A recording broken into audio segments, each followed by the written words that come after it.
এ নিয়ে বিস্তারিত জানাতে রাজধানীর পোস্তায় আছেন রিপোর্টার তোহা খান তামিম, সাভারের হেমায়েতপুরের শুভ খান, খুলনায় আব্দুল্লাল মামুন রুবেল এবং নওগাঁয় আছেন এমআর রকি। প্রথমেই যাচ্ছি তামিমের কাছে। মূলত ঈদুল আজহায় যে চামড়া সংগ্রহ হয় সেই চামড়ায় সারা বছরই কিন্তু চামড়ার যে যোগান সেটি আসলে যোগায় এবং সেই চাহিদার পূরণ হয়ে থাকে। মূলত ঠিক আজকে দ্বিতীয় দিন আমরা লক্ষ্য করছি যে পোস্তায় আজও যেই চামড়া সেই পশুর চামড়া আসছে এবং আমরা লক্ষ্য করছি যে এখন পর্যন্ত সকালের থেকে একটু ভাটা পড়লেও চামড়া আসায় আমরা দুপুর পরে এই চামড়া কিছু চামড়া আসছে এবং দুপুর পরে চামড়া আসার যে পরিমাণ সেটি আসলে বাড়বে। মূলত এখানে যারা আড়তদার রয়েছেন, ব্যবসায়ী রয়েছেন, তারা খুচরা ব্যবসায়ীরা চামড়া নিয়ে এসছে, সেই চামড়া খুঁটিয়ে দেখছেন যে সেই চামড়ায় আসলে খুঁত রয়েছে কিনা, সেই চামড়ায় নিখুঁত রয়েছে কিনা, কোনো ধরনের যে কাটা কিংবা বাতিল হয়ে যাওয়া সেগুলো কিন্তু রয়েছে কিনা সেটি আসলে খুঁটিয়ে যারা এখানকার ব্যবসায়ী রয়েছেন তারা দেখছেন। এখানকার আড়তদাররা মূল অভিযোগটি করে থাকেন যে চামড়া মূলত যখন তারা নিয়ে আসেন দেরিতে নিয়ে আসেন, একরকম একটি বিষয় রয়েছে। আর একটি বিষয় হচ্ছে যে চামড়া যখন নিয়ে আসে সেটি আসলে ত্রুটিযুক্ত চামড়া নিয়ে আসেন, অর্থাৎ যারা অনভিজ্ঞ রয়েছে, বিভিন্ন অনভিজ্ঞ কসাই রয়েছে, তারা জবে করার সময় বিভিন্ন চামড়া কেটে ফেলে এবং যার দরুন এই চামড়াটি আসলে যে পরবর্তীতে কাজে লাগানোর যে বিষয়টি সেটি আসলে কষ্টকর হয়ে দাঁড়ায় বা সেটি আসলে হয়ে ওঠে না। সেজন্য মূলত সেজন্যই সেই চ্যালেঞ্জটি হয়ে দাঁড়ায়, সেটি আসলে খুঁটিয়ে দেখা হচ্ছে। দ্বিতীয় দিনে চামড়া আসছে পোস্তায় এবং দুপুরের পর থেকে চামড়া সংগ্রহের যে বা চামড়া এখানে আসার যে বিষয়টি সেটি বাড়বে বলে এখানকার যারা আড়তদার রয়েছেন তারা সেটি বলছেন।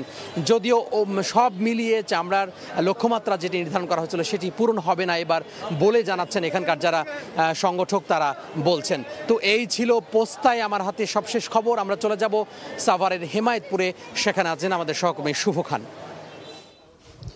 আমরা দুপুরের পর, বিশেষ করে দুপুর 12টার পর থেকে দেখছি যে সাভারের চামড়া শিল্প নগরীর পাশের যে আড়ত, সেই আড়তগুলোতে আজকে যে কোরবানিগুলো হয়েছে সেই কোরবানির পশুর চামড়া এই আড়তগুলোতে এসেছে। তবে দামের ক্ষেত্রে কিন্তু কোনো পরিবর্তন আমরা লক্ষ্য করিনি। আমরা এর আগের সংবাদে যেমনটি জানিয়েছিলাম যে ঢাকার বাইরে থেকে আসা চামড়াগুলো 50 থেকে 100 টাকা, 150 টাকা, 200 টাকা প্রতি পিস বিক্রি হয়েছে। আজকে যে কোরবানি হয়েছে ঢাকার আশপাশের এলাকাগুলোতে, সেই চামড়াগুলোর ক্ষেত্রে কিন্তু আমরা দেখছি যে 300 থেকে সর্বোচ্চ 500 টাকা পর্যন্ত দাম উঠেছে। এর বেশি কিন্তু দাম দর করছেন না এখানকার আড়তদাররা। বাধ্য হয়ে যারা চামড়া নিয়ে এসেছেন তারা কিন্তু আমরা দেখেছি যে ট্যানারিতে গিয়েছেন, যে যদি সেখানে কিছুটা বাড়তি দাম পাওয়া যায়, তবে সেখান থেকে কিন্তু হতাশ হয়ে ফিরতে হয়েছে মাদ্রাসার কর্তৃপক্ষ বা মৌসুমি ব্যবসায়ী যারাই এসেছেন তাদেরকে। আবার আমরা দেখেছি যে অটোরিকশা, রিক্সায় করে 2-3টি করে চামড়াও কিন্তু এনেছেন এই আড়তগুলোতে। তারাও কিন্তু বলছেন যে আসলে দাম 300, 400, 500 টাকার উপরে পাওয়া যাচ্ছে না। এবং আড়তদাররা যে কথাটি বলেছিলেন যে ঢাকার বাইরে চামড়ার ক্ষেত্রে যে দীর্ঘ সময় ধরে আসলে লবণ না লাগানোর কারণে চামড়াগুলো নষ্ট হয়ে গিয়েছে বা মান পড়ে গিয়েছে, কিছু চামড়া আমরা নিজেরাও কিন্তু দেখেছি যে পচন ধরার উপক্রম হয়েছে। তো ঢাকার ভেতরের যে চামড়া বা আশপাশের যে চামড়াগুলো সেগুলোর ক্ষেত্রে কিন্তু তেমনটি দেখা যায়নি। একদম সদ্য কোরবানি হওয়া পশুর চামড়া সেগুলোর ক্ষেত্রেও কিন্তু বাড়তি দর তুলছে না। সুতরাং বিক্রেতারা বা আড়তদাররা ঢাকার বাইরের চামড়ার ক্ষেত্রে যে অজুহাতগুলো দিচ্ছেন, ঢাকার ক্ষেত্রে কিন্তু সেটি প্রযোজ্য না, কিন্তু সেগুলোর কিন্তু দাম কিন্তু আমরা খুব বেশি লক্ষ্য করছি না, যে কারণে অনেকেই কিন্তু আসলে লোকসানের মুখে পড়েছেন। এবং মৌসুমি ব্যবসায়ী যারা আসছেন তারা কিন্তু বলছেন যে পরিবহন খরচও অনেকের ক্ষেত্রে আমরা দেখেছি যে উঠছে না বা পরিবহন খরচটা মেটাতে গিয়েও হিমশিম খেতে হচ্ছে। তো এই ছিল সাভারের চামড়া শিল্প এলাকার আড়তগুলোতে চামড়া বেচা কেনার সবশেষ পরিস্থিতি। আমরা চলে যাব খুলনায়, সেখানে আছেন সহকর্মী আব্দুল্লাল মামুন রুবেল, তার কাছে।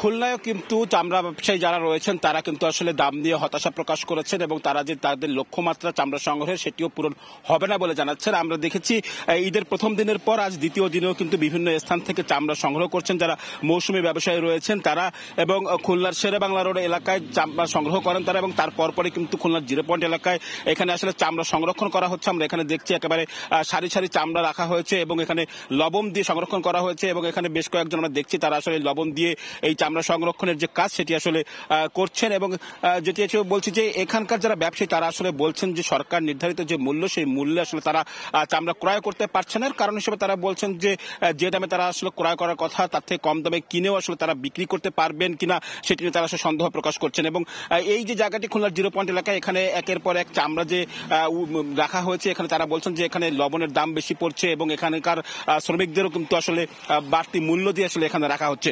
অন্যদিকে আমরা বলি এখানে বিভিন্ন মাদ্রাসা থেকে যে চামড়াগুলো আসলে এখানে সংগ্রহ করা হচ্ছে, এবার মাদ্রাসা কর্তৃপক্ষ বলছেন তারা কিছুটা বেশি দাম পাবেন বলে আশা করেছিলেন, কারণ সরকারের পক্ষ থেকে বিভিন্ন মাদ্রাসায় আসলে লবণ দেওয়া হয়েছিল ফ্রিতে এটি সংরক্ষণ করার জন্য, এবং তারা আসলে প্রত্যাশা করেছিলেন যে তারা একটু বেশি দাম পাবেন। তবে বিক্রেতাদের কাছ থেকে যখন তারা আসেন তারা সেভাবে আসলে দাম পাচ্ছেন না।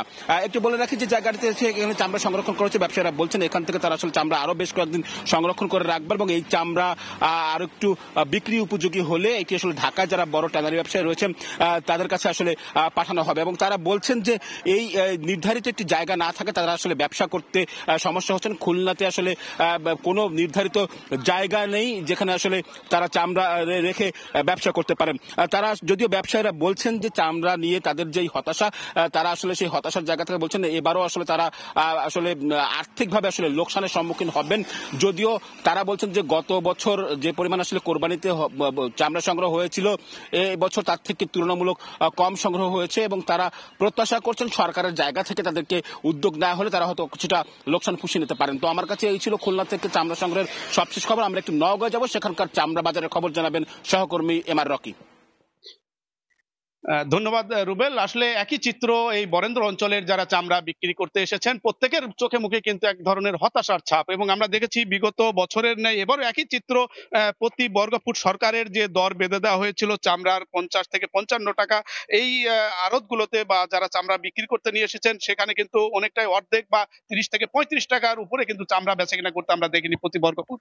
এবং এখানে আরেকটি বিষয় আমরা লক্ষ্য করছিলাম যে এবার চামড়া যারা সংগ্রহ করে থাকেন তারা অনেকটা নিরুৎসাহী একটা তাদের দিক থেকে প্রকাশ ঘটছে, কারণ তারা বলছেন যে বিগত বিপুল পরিমাণে দেনার দায়ে তারা কিন্তু আর্থিক একটা সংকটের কারণে চামড়া কেনার যে আগ্রহ তাদের না থাকার কারণে তারা অনেকটা এই চামড়া সংগ্রহের ক্ষেত্রে একটা ভাটা তাদের দিক থেকে আমরা দেখছি। পাশাপাশি স্থানীয়ভাবে মাদ্রাসাগুলোতে কিন্তু এবার বিপুল পরিমাণে লবণ সরবরাহ করা হয়েছে। অনেক চামড়া কিন্তু মাদ্রাসায় এই মুহূর্তে জমিয়ে থাকার কারণে আড়তগুলোতে চামড়ার এক ধরনের সংকট আমরা দেখতে পাচ্ছি, এবং আড়তে বিগত বছরগুলো যে পরিমাণ চামড়া এই আড়তগুলোতে আসে এবার কিন্তু তার মানে 25% মাত্র পেয়েছে, বাকি কিন্তু এখনো চামড়া বিপুল পরিমাণ মাঠ পর্যায়ে ছড়িয়ে রয়েছে। কিন্তু দরের জায়গাটায় প্রচন্ড ভাবে এক ধরনের হতাশা প্রত্যেকটি চামড়ার ক্ষেত্রে, বিশেষ করে বড় 1.5 লাখ 2 লাখ টাকা গরুর চামড়া বিক্রি করার ক্ষেত্রে আমরা দেখেছি সর্বোচ্চ এখানে 700 বা 600 টাকা এবং 300 থেকে শুরু করে এরকম প্রকারভেদে গরুর দরদাম হাঁকা হয়েছে চামড়ার ক্ষেত্রে।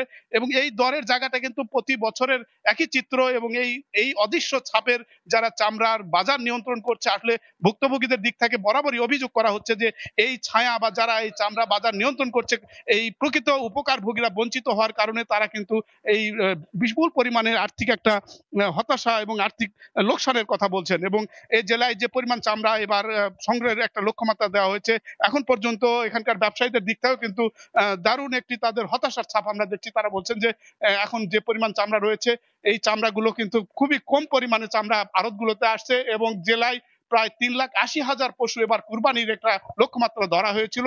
এই লক্ষ্যমাত্রার বিপরীতে এখন পর্যন্ত যে পরিমাণ চামড়া এখানে সংগ্রহ হয়েছে তাতে তারা এক ধরনের হতাশা তারা প্রকাশ করছেন। এবং এই বিপুল পরিমাণে চামড়া নিয়ে কিন্তু আগামীতে দরের জায়গাটা যেমন অনিশ্চিত হয়েছে, সেই সাথে কিন্তু যারা ব্যবসায়ী তারাও এক ধরনের হতাশা প্রকাশ করছেন শেষ পর্যন্ত কাঙ্ক্ষিত মূল্য তারাও পাবেন কিনা। এই ছিল নওগাঁ বা অঞ্চলের সার্বিক চামড়া বেচা কেনার খবর আমার কাছে। সরাসরি যুক্ত ছিলাম ঢাকা, সাভার, খুলনা এবং নওগাঁ থেকে।